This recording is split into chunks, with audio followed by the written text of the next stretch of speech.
Beyond the Hood, stories and strategies to fuel dealer growth. Welcome to Beyond the Hood with TractorZoom, a podcast where we share stories and strategies for building a successful future in the world of heavy machinery dealerships. I'm Andy Campbell, Director of Insights at TractorZoom. Today, my guest is Jason Hoult. Jason is most recently well known as the founder and head of Anvil Pro, a leading CRM system for dealerships. What is less known until today is how Jason learned from his childhood wrench turning days on the farm and used that to build solutions for multiple ag dealerships. As a past sales manager for a large ag dealership himself, Jason shares his insights into how to use tools as well as empathy to drive sales for your dealership. And on the personal side, there's a great lesson woven throughout our discussion today on the power of incremental growth and change through adversity. Jason brings a unique and valuable perspective as one who has worked for a major ag equipment manufacturer as a product marketing manager for AGCO. On the dealership side, he's been a sales manager at McLean Implement, VP of sales at 21st Century, Precision Solutions Manager for Ag Power Enterprises, and since then he's been out of the industry as a consultant and back in the industry building and providing business solutions for equipment dealers. Jason is a great combination of creativity and a visionary mind. Today, you will learn about how dealership leaders can blend that creativity and ambition of their teams with simple technology and tools to benefit their dealership and improve their operations. And personally, how to harness the power of incremental growth for lasting change. And now, my discussion with Jason Hoult. Thank you for joining us, Jason Hoult. We're excited to have you here. And I should say that you and I have known each other now for, 2 years, maybe? Pretty close, yeah. Yeah. And so we've been able to partner with Anvil and everything that you guys have done. And then now we've been able to join forces probably about 4 or 5 months ago, officially. Yeah.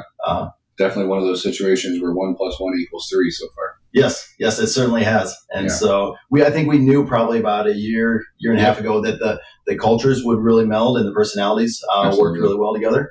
So we're just trying to make the dealers' lives easier, more productive. It's just a great partnership, great pairing. Good. Well, and I can give a little bit of your background for as far as I know it, but I really want people to kind of understand the path that you've taken, because you are not just, head of a company. You're not just a software person. Yeah. In fact, you came from a very different type of background, and I can even speak to that too. I mean, my career path has been nothing but crooked. Yes. But so I want to hit on that. So you're head of Anvil right now.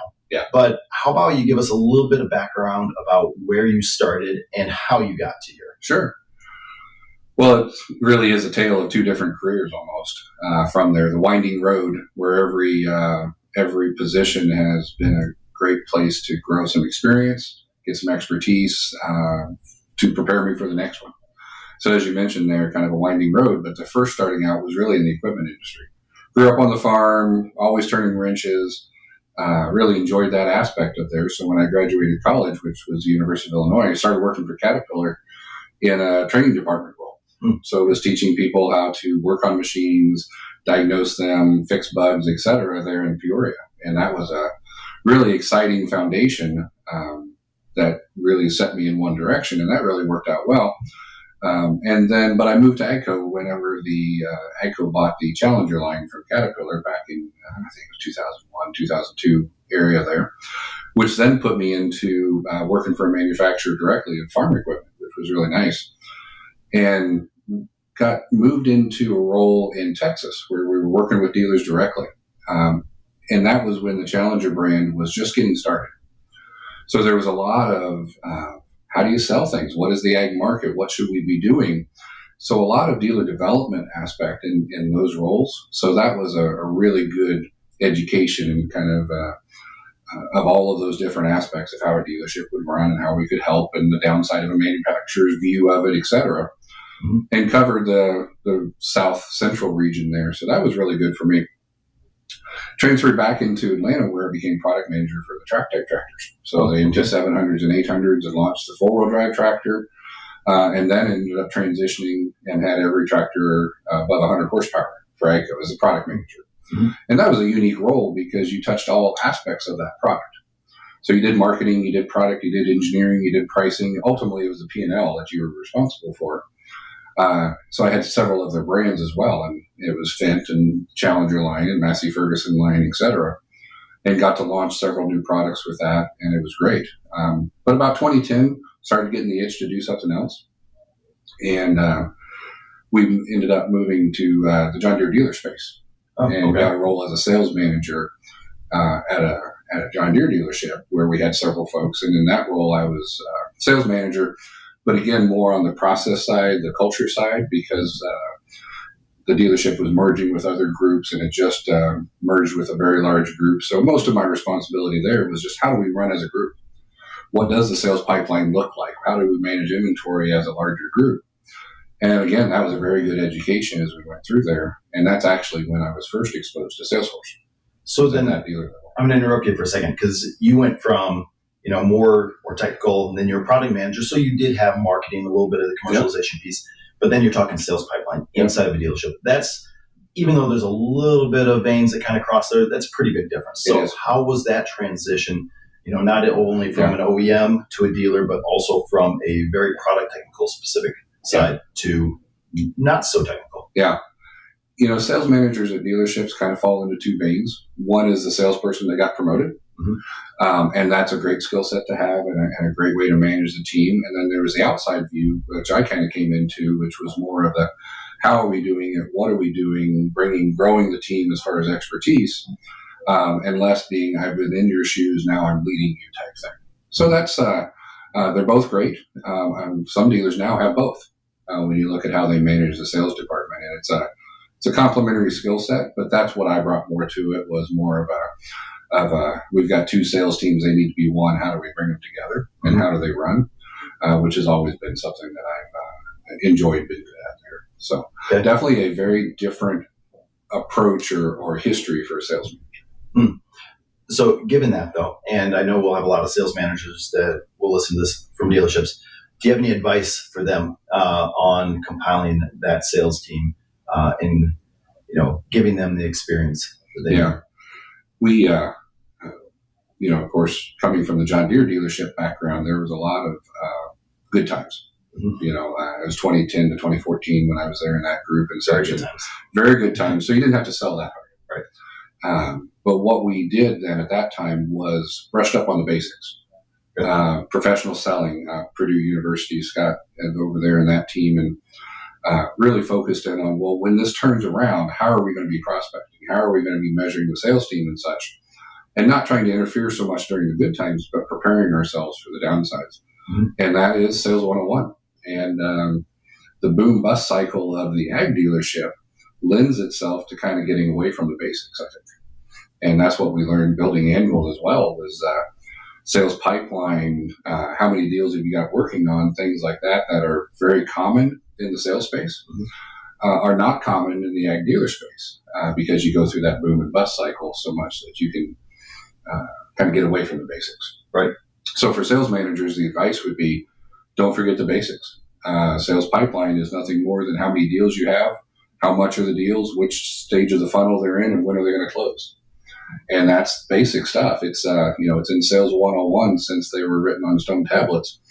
But putting that in action and having that within the dealership is something that is not common, even though you kind of think it should be. Right. And I attribute that to the fact that there are those boom cycles to where you're just trying to keep your head above water, taking orders. Right. Yeah. One short mentor that I had, I remember in a car ride, she said, "Don't let the highs be too high, mm-hmm. nor the lows be too low." Absolutely. Got to remove the emotion from it as best you can. And that, that's not just a sales manager type of philosophy. I talk to a lot of used people as well, and they're like, you got to know when to cut the cord, let some pieces go. You got to remove that emotion, and process does help with that. And we were just talking this morning about how the forecast for net farm income is like going to be over 20% off within 2 years. Talk about boom to bust as very quickly. Mm-hmm. So if you're not doing those foundational things of filling the pipeline, having a funnel, doing those prospecting aspects, even when it's good, mm-hmm. You won't be prepared for when it's not. Right. And so, and I want to get into building a process and how that works, that building piece of it. But I also know, working with you, that to classify you in a word, if I could, is visionary or just pure curiosity. It is a very good term that kind of encompasses you. But even before that, I want to take this back to something, and this is just pure selfishness on my part. That you said you were turning wrenches on a farm. I didn't know that you grew up on a farm. Yep. And I grew up on a farm up in northern Iowa. I'm a Hawkeye, so much better than Illinois, but that's it is what it is. But you did not stay on the farm, right? And I know from a lot of our dealer partners, I know for myself that it's a little bit of a battle. Yeah. And sometimes if you can't go back to the farm, it's emotionally tough. Yeah. Sometimes it ties people to it in a good way, sometimes in a bad way. And sometimes it's your life, and then people are very blessed to have that opportunity. Yeah. So would you mind going a little in depth on what was that transition like for you, and what happened? It was a transition, but it was a common transition. It was kind of the small town America during the 90s situation was graduate high school, go to college, don't come back. Of half of our class, my high school class was about 35 people, and 20 or more of them don't live there anymore. Right. And that was the unfortunate common situation there. So that was just kind of the expected route was go to college, get a job with some manufacturers, and get a job in the ag space some way, shape, or form. Now I was a little bit different because our farm was smaller, so I didn't really have the opportunity to take it over unless we substantially kind of grew it from there. Because that's how Dad made it through the 80s, was having a second job, and the farm was a continuation of what it was, but it hadn't had to grow from that standpoint. So it was a little bit of both, and it was a little bit of that's what kids did in the 80s was they left the small town and went to the bigger places and got different jobs.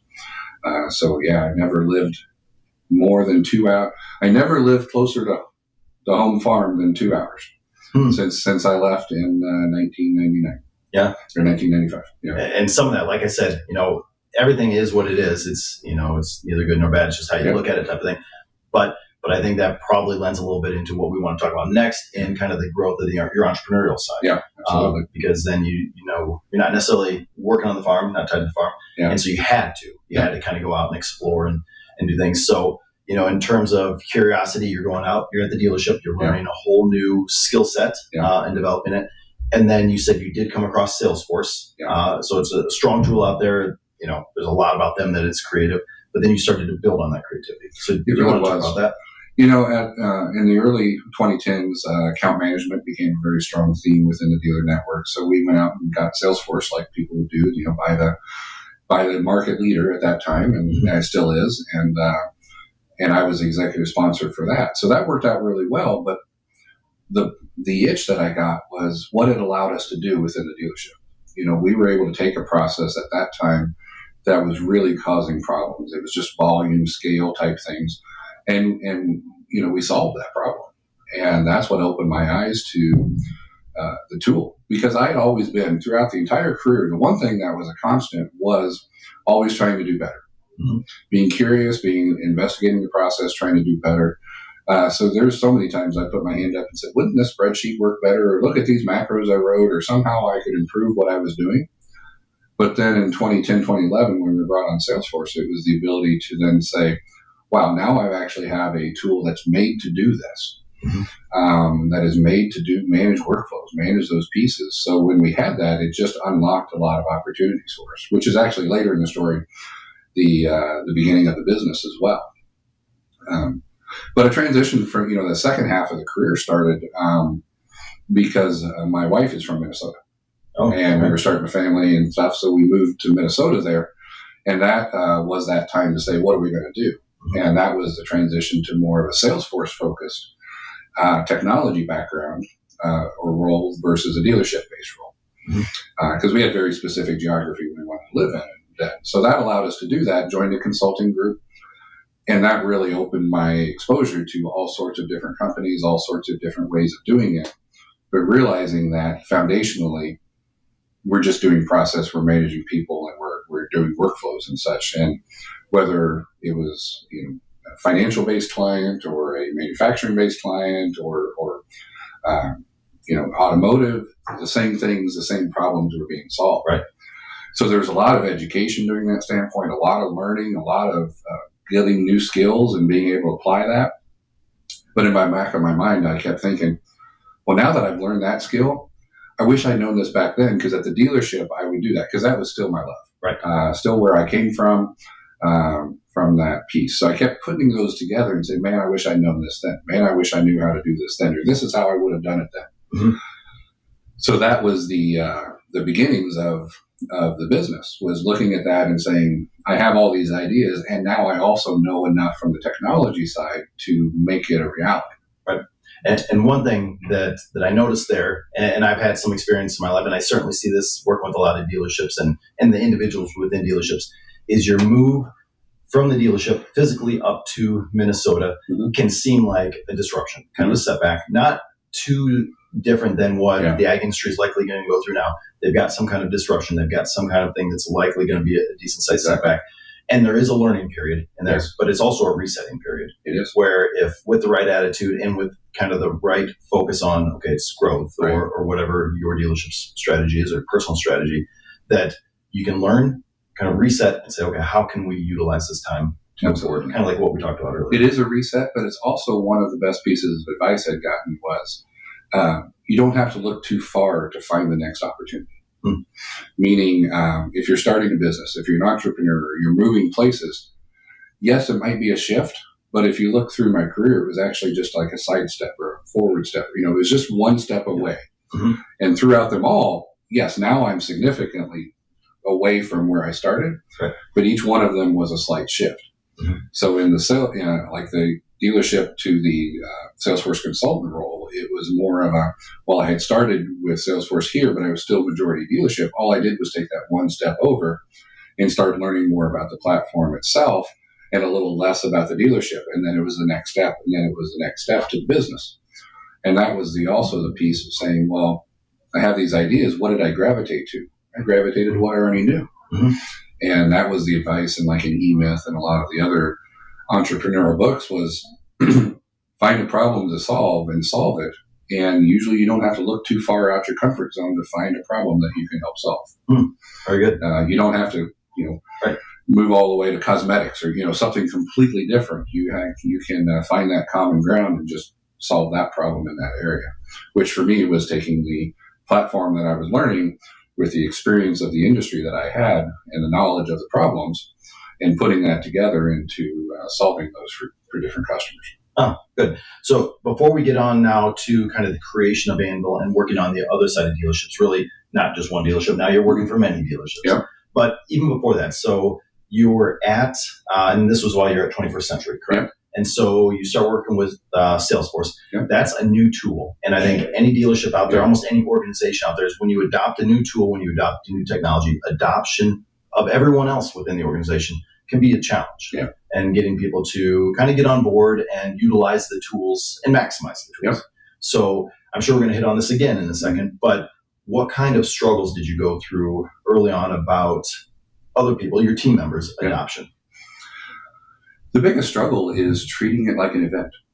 Okay.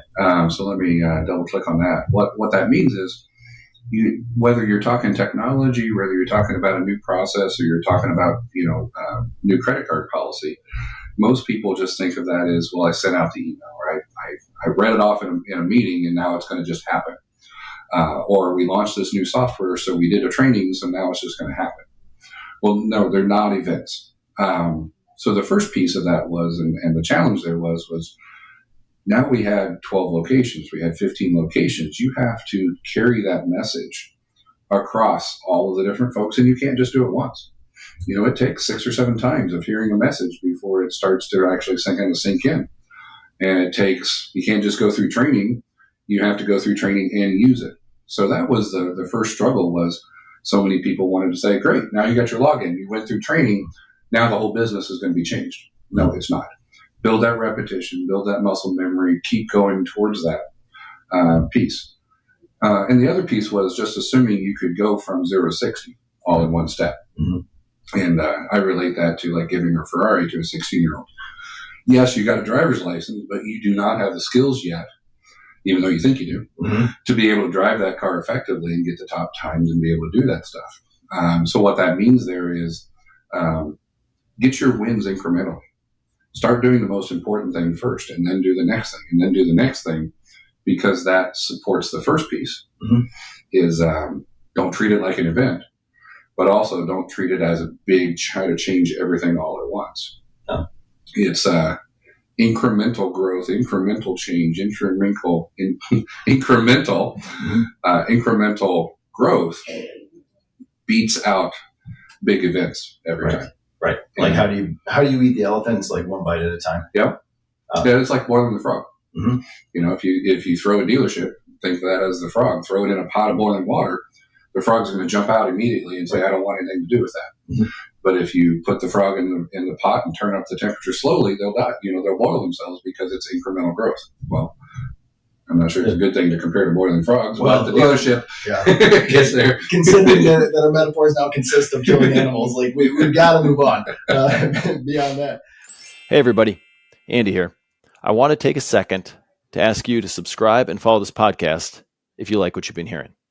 We don't want you to miss out on the latest updates and insights for your dealership. Now, let's get back to this conversation. So let's talk then about the product Anvil and your creation of that. Yeah. And kind of beyond the technicals, like you started to develop the skill set within Salesforce at a dealership. Then you honed it outside, and then you're kind of coming back and say, okay, now I've got something even more enhanced, and you can provide it to all the dealerships. What were some of the early challenges and successes that that sometimes could have just crushed you as an entrepreneur, or some other times like completely float your boat? We're talking about the highs and lows again. Tell me a little bit about those highs and lows and what those early days were like. One of the authors that I really enjoy is Malcolm Gladwell. Mm-hmm. He's talked several of his books, but one of them is like Tipping Point and such. But what I got out of those was, and especially at the beginning days, was I'm not recreating the wheel. So looking at what's going on in the industry, looking at what's going on in the technology space, and applying that, and what can I learn from the folks that were there and make incremental changes, make it something better, was really what I did. So I became a student first of the status quo. What are people doing? What's available? What is happening in the industry right now? And then I rode those waves, right? I used that as momentum. Because when we launched, industry clouds were the next big thing in technology space. Mm-hmm. And dealerships were going through a consolidation. Processes were becoming more important, and they still are. So taking what was already happening and learning from it and seeing some of those challenges as an entrepreneur is one of the things that you do, because that's where the problems are going to lie. So those were a couple of things that were the groundswell and the momentum for me, was to not think that I knew it all and could just do it without understanding it first. And then in the early days, it was a side project. It was a bootstrap situation, and it was full-time job and then side hustle on the side. And we went about a year there just saying, well, we're going to build it and see if anybody likes it. Right. And then we went to market, and target market fit was right there from the beginning. But we still started slow because we didn't know what we didn't know yet. Right. And we worked with some folks that were very friendly. Real quick, before we go on too much, because my brain only can handle so much at a time. Absolutely. You said a quote that I want to restate, student of the status quo. Yeah. And I want to bring that back up again, because I think for everybody in any kind of profession, that's important, because I've seen it come up in other books, not just Gladwell's books, but like The Power of Habit is another one, where how do you build habits, and you stack things. You look to see what's existing out there already, and you build upon that. And I think that's just a good managerial lesson. It's a good parenting lesson, coaching lesson, whatever, of like, you do not try to recreate the wheel. Don't boil the frog in a second, but look to meet people where they're at. Well, and realize that you're standing on the shoulders of the people that were there before you, and growing from there. Oh, that's good philosophy. Yeah. Whether it was the technical people that were helping me learn, or the dealership folks that have tried to tackle some of those issues before, or maybe some of the competitors that have tried to tackle some of those issues before, where you're coming in you're actually on the shoulders of somebody before you, right? And you're growing it from there. Which is maybe a good transition back to Salesforce and kind of the expansion and actually the traction that you gain, because also with the product, like, and with Anvil now, I mean, it's standing on the shoulders of a giant, because you've got Salesforce. Absolutely. I mean, by far and large, the top CRM in the world. And so you're standing on those shoulders as well. Absolutely. And so you build Anvil, you take it to market, and you start to gain traction. Yeah. What's that like? That was really nice too, because of the fact that, again, we were, 2017 when we were doing this. So building atop a platform like Salesforce and then leveraging their data centers, their security, their expertise was not an unusual situation. Well, if I had tried to do that in 2006 or 2002, I wouldn't have had those same options because those things did not exist. Mm-hmm. And that's the other piece of it is the tools that are now available to entrepreneurs is what I leveraged then. And it's only gotten better since then. So many companies, wouldn't exist if there wasn't an AWS, right? If there wasn't a QuickBooks, if there wasn't if there wasn't all of these tools and companies out there supporting small businesses and allowing us to get going. Because if I had to create a database and I had to have database engineers and I had to worry about all the security stuff, we wouldn't have been able to build the company. Mm-hmm. But by leveraging that, which was what was happening then and now, it kind of started in the early 2010s. So the industry helped us grow as well because we followed kind of the methodology during that point in time. What did you do 10 years before? .NET and database was what you started with. And before that, it was on-premise stuff. So we were able to then follow industry trends and take advantage of that growth even more so. And the same thing is happening today with the tools that Azure and AWS gives you and all of the other SaaS-based companies. You can get enterprise-grade tools at a very low price right up front. Mm-hmm. And that's what we did. And then the other aspect of it was they had a great program because they were looking for folks like us. They were looking at folks that could expand their platform into the niches. One of the Salesforce partners coined this term, but in the niches are where the riches are. Huh, I like and that. It's because there's a lot of opportunity that will never be solved by the big players.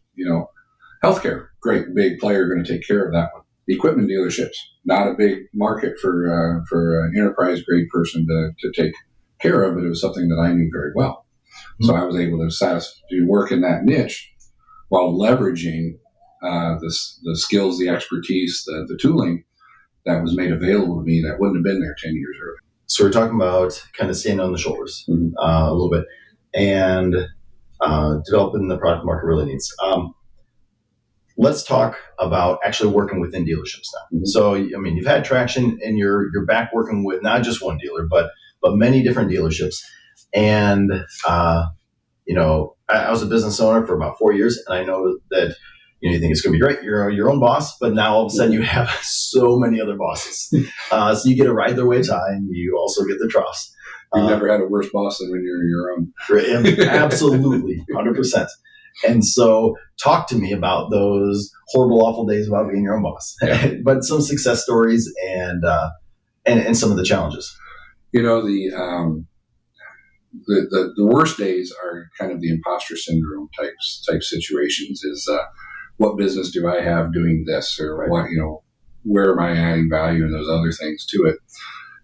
But that's also the strength because working with all the dealers, the most enjoyable part was to a T, everyone had great people involved.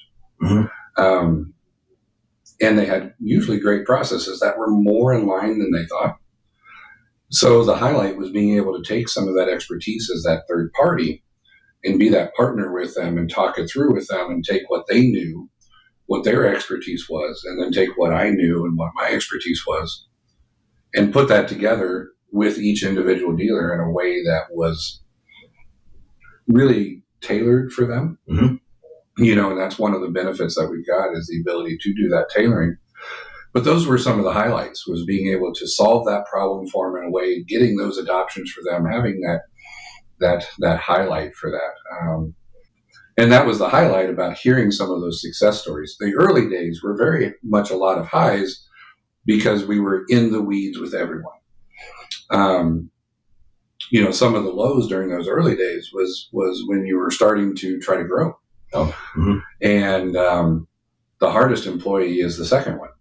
Mm-hmm. And then the third one, and then the fourth one, because you're constantly giving away your Legos. Mm-hmm. you're having to carve off part of what you did before and have someone else do that. Right. And not only is it a training, it's a day-to-day activity. It's losing touch a little bit, losing some relationships there somewhat. So that was very hard while you knew it was necessary into that. And there's some great friendships that developed early on, and there's great friendships that have developed later there as well, past just a partnership level. And those were the highs, and then growing with some of those challenges. And the low is when somebody says, "Hey, this isn't for me, and I want to jump off the train again" as well, because you're so invested in the idea, and you're so invested in the journey and the business at all, to have someone say, "Hey, this isn't for me anymore," kind of rocks you a little bit. Right. It makes you sit and say, "Well, what am I doing here?"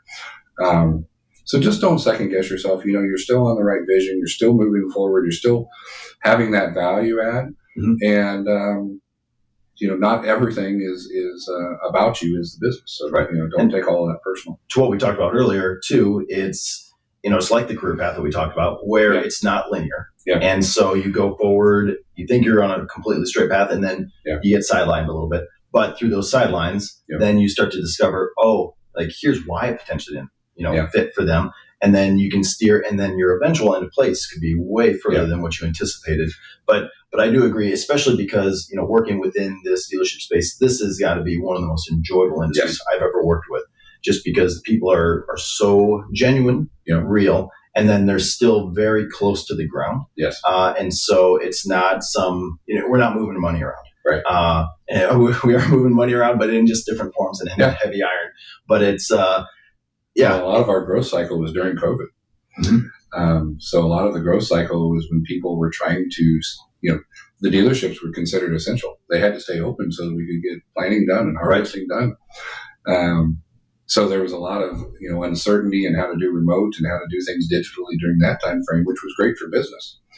But it was also a very trying time from a personal standpoint, and having those great people on the other side, having those we're all in this together mentality was really strong during that time as well.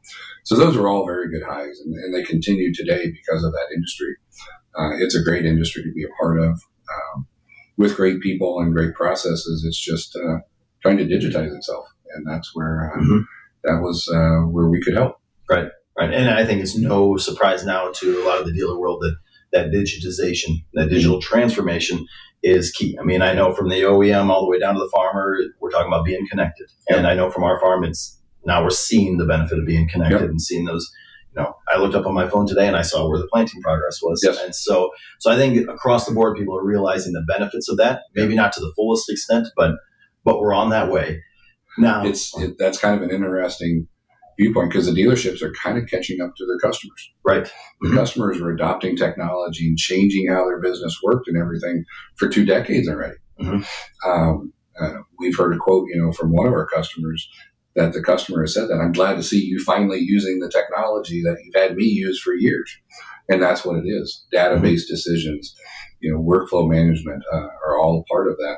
And the farmers got there first. And it's kind of fun to see that adoption of that technology. Yeah. If my dad is talking to me about data-based decisions, then it is, by God, it is way past time for everybody else up the chain to be doing it as well, because he barely picked up an iPhone recently. Well, and that's the journey that they're on. I remember precision farming coming out, and we joked about the pretty coloring books, because when you did yield monitoring, the output was printed color maps that were in a binder and you put on your shelf, and nobody knew what to do with that information yet. And nowadays farmers will shut down the combine, right? If they're not getting the data. Right. So they have figured out the value from it, but it took years to do that. And luckily it won't take us years, because we can learn from that. But we're in that initial stage there as well, as we believe, but we're not quite sure how yet. And that's where we're trying to help, is to drive that forward there a little bit. But it's a very similar situation of how do we convert to be more data-based than pick up a clop of dirt and make a gut call of whether, what to do today. Yeah. Okay. So on that learning aspect, learning from your data, but let's take it even a little bit broader. You brought up Malcolm Gladwell as, an author that you like, some books that you read. Where else have you learned a lot? Whether it is from a book, whether it's from an instance, Sure. whether probably not, but whether it's from the University of Illinois, I don't know. Where do you feel like you've really grown and learned? The key driver throughout it all was that curiosity. So I have to attribute the concept, but it was something that I already felt, but it put some words to it, was to start with why, from Simon Sinek there, of truly understanding and being curious and continuing to grow. But that is what has driven through a lot of that. I have to give a lot of credit when we were starting the company, that curiosity and that understanding what is out there led us to a series of ways to do things called EOS or traction. It was the Entrepreneurial Operating System. And I took one look at that and kind of went through a couple of the sessions on it. It was like, well, why would I try to figure this out? This is all I have to do is do this, and I know it'll work. Mm-hmm. Where so many people can go into something and just, make all the mistakes again that somebody else has already figured out. So, and they built upon several books into that space. But if there is an art and a science to being an entrepreneur and running a small business and a startup, so ingest that vigorously. E-Myth and the traction, and pick your system, pick your methodology, but commit to it. Because you've already got enough stuff on your plate. Trying to learn all the business stuff on top of it is not something you can do, because they've already figured that part out. So follow along and run those. And it's everything from how to be a leader and how to structure your team and how to run meetings day to day, and how to evaluate talent and see if they're a right fit for you. And there were so many times that we just went to the EOS book and said, hey, we've got a challenging employee. Well, let's do the GWC thing. Gets it once it's capable. And you do the little exercise. And at the end of it, we were like, decision's pretty clear right now, right? Mm-hmm. We're going to do X or we're going to do Y. And those were things that a lot of people struggle with. But by finding that and going through that methodology and such, and learning those entrepreneur skills from others, had a huge impact. Good. But it led there from just that general curiosity of saying, how is this done? What have other people done? What can I learn? And that's also, honestly, the one of the core reasons that the company got started was there was a certification path that was introduced in 2017 that could let you learn how to be an architect. And I looked at that and said, my curiosity and drive to learning more said, well, I want to do that. So I looked at how to do it, and as a consultant, you never got all the projects that would have taught me all the things to do that. So I said, well, why don't I build an app? Because I touch on each one of those pieces. So I'll build the piece of the app while I'm learning this piece of the architect journey. And we said at the end, if I miss the mark on target market and nobody likes it, at least I've learned all of this stuff that then I can apply to the next thing. And maybe the next idea would be better. But the end story already, that the target market fit was pretty solid right off the bat. So that gamble was there, but part of it was continual learning, continual growth, and making today better than the last one. And that's why we're here today. Okay. You mentioned GWS, maybe EOS, and there's been a handful of other acronyms, which brings me back to the fact that you definitely worked for an OEM, right? And so anybody that has worked for a manufacturer, bigger company, or the military, you just got acronyms up to wazoo. But it just struck me though. So you've worked with an OEM, but you've also worked with a dealership, and so that skill set there is unique. But I know we've got a lot of great partners who have also done that. But you now also have worked with a supplier to dealerships. And so now you're in a very unique territory. You've got a lot of different perspectives on that. And you also grew up on a farm. So if you want to, quad factor, if that's even a word. So you got this very unique perspective. And so I know I'm putting you on the spot with this one. But for any advice that you might have for a dealership professional, regardless of whatever function they're in, do you have any advice beyond what you have already mentioned? In each one of those transitions, in each one of those positions, there was two things. One was acknowledging the other players, right? That anything you do as a manufacturer affects your dealer partner. Everything you do as a vendor affects your dealer partner or affects the manufacturer. So you need to look at past what your direct relationship and look at those other people that are directly or indirectly affected from it as well. And then the second fact is put yourself in those shoes. This kind of came to light at a situation where we had a relationship at the dealership with a very large producer. And we would host for them every year a meeting of all of his vendors. So we would be in the room, but so would his seed guy, so would his agronomist, so would the chemical provider, so would the applicator. And in that annual meeting, they all talked about the farmer. And they could all see how their decision impacted one of the other people in the room. And then they could look at it from the big picture standpoint of how to make that farmer better. Well, that's the takeaway there is that, being from a farm, being from a dealer, being from a vendor, being from a manufacturer, or being a trainer, and all of those things go into play. But that's what your customer or what, when you're an entrepreneur is always facing. There is more than just you. So keeping that in mind, and then as you jump over into that, just being in their shoes. How does this affect them? That's a question a lot of people don't ask. Right. Look at it from their viewpoint. What are they getting out of it? What motivates them? What is the impact of this change for them? And being intentional about asking those questions and looking at it from that viewpoint has a big impact. Now, you don't have to have been in that seat. I mean, it helps, right? The vernacular and such, it helps. But it is not necessary if you just intentionally try to do it, though.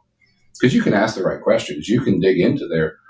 What isn't natural is the curiosity to care about that other role, that other position. It's so easy and so natural to just focus on the direct relationship that you're having, the direct interaction you're having. What has to be intentional is, let's go past that a little bit and look out one or two rings. Okay. Think about it as that bullseye rings from there. Yep. Got a funny story about acronyms. Working for Caterpillar, they had a website that you could go to look up acronyms. And we found in there one day that there was an acronym, TLA. 3-letter acronym. TLA. 3-letter acronym. Oh my God. And it was in the dictionary, in the glossary, that TLA was a 3-letter acronym. And we just thought that was funnier than all get up.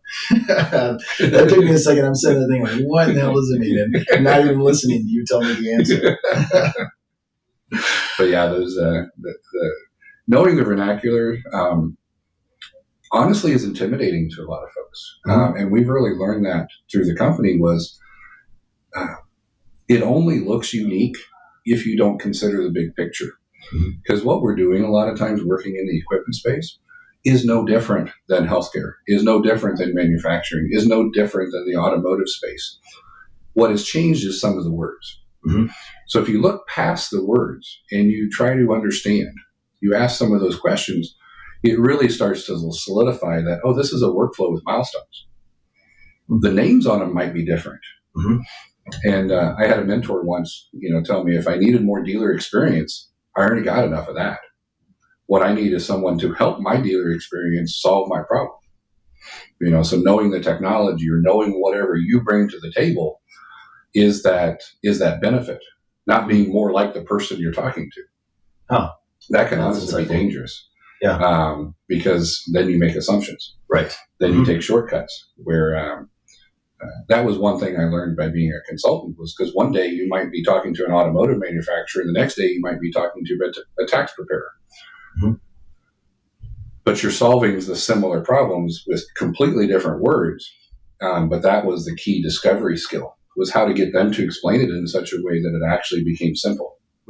And then you could come down to the common theme. You think about it, it kind of makes sense. Who goes to Harvard Business School? Every industry. What do they learn? The exact same things. What do they take back? The exact same best practices. But then once they take it back, they add the jargon, they add the stuff there. But at the end of the day, it's all the same stuff. That focus on vernacular is so true, because I think a lot of times if you step in with the vernacular, it helps you connect instantly. Yeah. But then you're right that it can be almost a crutch, or it can produce a little bit of a facade. Right. And from a dealer standpoint, a good piece of advice might be don't necessarily put so much weight into that, because you could pull somebody from a totally different industry that's able to come in and apply their skill set from whatever they learned, especially with the shortage of labor right now. That can be a benefit. Well, and the benefit comes from the first little bit of being able to converse. Mm-hmm. It's not the full expertise, and I told that to a lot of folks that joined the team there. Is like, yes, I've got X, Y, and Z that you just rattled off, but that's not the bar. To be able to add value, you've got to be able to know what an equipment dealer goes through. What are their challenges? What is a tractor, right? Mm-hmm. But once you get to that level, you're adding more. So you can't be a complete outsider and not care about the vernacular, but you don't have to be the expert as much as the person you're talking to. Mm-hmm. But you do need to be able to converse. Right. Mm-hmm. And so there is an attention to it. Specialization a little bit, like we're in the equipment space, right? So we're not learning all the healthcare vernacular, mm-hmm. but the bar isn't to know it as well as somebody who is at their day job. Mm-hmm. A head coach cannot play football as well as the quarterback, but he talks the talk and he knows different things that you put the two of them together and then they can really do well. Oh, interesting. That's a good takeaway, and not one that I intended to learn today. So I appreciate that one. So before we wrap up, and actually before we wrap up, I mean, one of the earlier points that you had mentioned probably would be a great ending point for any kind of podcast would be the fact of empathy and really putting yourself in somebody else's shoes to understand where they're coming from. You don't have to live it, but at least if you can see where they're coming from, I mean, it would solve a lot of business problems. It would solve a whole host of world problems. So, I mean, that point I just want to reiterate because I think that's strong across the board. It really is, and it's not a static thing. So to expand upon that, when we were going through the entrepreneurial operating system model, their vision statement was really drill it down to what you're trying to accomplish, what impact you're trying to have, not the solution you're providing. And that's the real difference there is empathy for their problem, but also recognizing that it's not a static thing. The solution you're providing might need to change, might need to adapt, might need to progress forward with new things. But it still comes from that idea of we solve problems. We're somebody's partner with what they're facing today. And that's an important thing for a company to understand is truly what you are doing. Mm-hmm. And I really appreciate Tractor Zoom from that standpoint because we got started as listings. Mm-hmm. But what we're actually doing today is solving problems that use that information because we listened. We were addressing the situations there. So it's one, empathy to put you in the other shoes, but it's also don't fall in love with where you're currently at. It's understanding what you're truly delivering. Yeah, you stole my point there because I was kind of going to come with the same analogy. I'll let you have that one. But yeah, the focus on the customer service and constantly listening and being able to be available. So when customers do have improvements or issues or whatever, that you're there to pick up the phone. You're there to make some pivots and improvements for them. And yeah, it's a good analogy. I'll give you that. But the other side of it is the wisdom to not take it at face value. Mm-hmm. Right? Because they're giving you feedback from their current position. Whereas as a partner or supplier, you're trying to take them someplace else. Right. Mm-hmm. The famous quote was, I think it was Henry Ford, but it was somebody talking about, if you ask people in the early 1900s what they wanted faster horses. Right. Mm-hmm. The car wasn't what anybody said, this is what we want. But that was the problem they were solving. That's what it would come into play. Steve Jobs is famous for a similar quote there as well. So it's being in connect, but not to get, we need you to build this. Mm-hmm. Here's our problem. Here's where you could have an impact in our dealership. That's the key nugget you're trying to take away, not build what they told you to build. Right. Yes, I've got many. We don't need to go into them, but many stories of past industries, past jobs where we went and did so much work on something and turned out to be of minimal end use just because we took it at face value and said, okay, we'll just build you whatever you ask for. Well, that was not unique. We did it as well, and there's a lot of features that have been, what do you say, left on the cutting room floor after realizing that exact same thing. Oh. Good. Well, one last point that I want to hit on, and hopefully it's not cutting room floor, but it does talk about building and expanding upon things. I've heard your car collection is nice. So I can barely change my own tire and my oil, but just give me a real high overview of how you got into these cars and what about them. That's very interesting. I mentioned they're growing up on the farm and turning wrenches, and that's what it always was. Dad was the one that people took tractors to, and the 2 cylinders, and we've always had something like that. My brother-in-law and sister are into pulling tractors. They pulled on the farm stock class in Illinois. So that was always in the blood. So that's always the place that even as I was doing technology, I was always having a shop or tinkering with something. So when we moved to Minnesota, I had the opportunity to get a place to keep some and have that shop. So the first thing I collected was the cars that I had in high school and the car I wanted in high school. Mm-hmm. So I had a mid-90s Chevy Blazer because that's what I drove. And then I got a mid-90s Chevrolet Corvette as well. Ooh. So I had the car I drove and the one that was on the poster in the room. Mm-hmm. That drove a head deep into the Corvette world and kind of the history and all of that around there. So now I've kind of said, well, I want one of every generation so that I could experience the 70s and the 90s and the 2000s and such. So over time, as they become collectors and such and come down in value, we'll put a few more into there. But it's reliving the childhood, which is what car collecting is. Mm-hmm. But it's having that space and just the keeping them up and maintaining them, but also taking the cruise and enjoying them. And it all comes down to people at the end, though. Even though it's car collecting, it's actually getting together with other people that share your same interest. Mm-hmm. And that's what I've been sucked into the Corvette ownership group a little bit with. We actually have a 30th anniversary of the Corvette Museum happening this August in Bowling Green. So my son and I are going to take one. Oh, fun. And head down there this summer as part of the Corvette Caravan. So there should be a few hundred Corvettes heading down there all in a caravan. Huh. So we'll get to experience that camaraderie even though it is there. But it scratches that itch of turning wrenches and having a little bit of collector-itis as well, and then enjoying the people that enjoy it as well. Very good. Well, Jason, I really appreciate you being on this podcast. This has been a fantastic conversation. Like you said, we've known each other for 18 months, 2 years, but maybe, I've never gotten some of these stories out. So this has been fantastic. Well, for sure. And this is going to be going into my library for automatic updates. And I recommend everybody does that as well. This is the first of many, and I'm going to enjoy the next ones. Fantastic. Well, I appreciate it. Thank you, sir. We hope you've enjoyed listening to this episode of Beyond the Hood with Tractor Zoom. Be sure to like, follow, or subscribe to this podcast to make sure that you don't miss the next story or strategy that's driving dealership growth. If you'd like to learn more about Tractor Zoom and how Tractor Zoom is helping drive dealership growth, be sure to go to TractorZoomPro.com, or you can follow the link in these show notes. Until next time, I'm your host, Andy Campbell.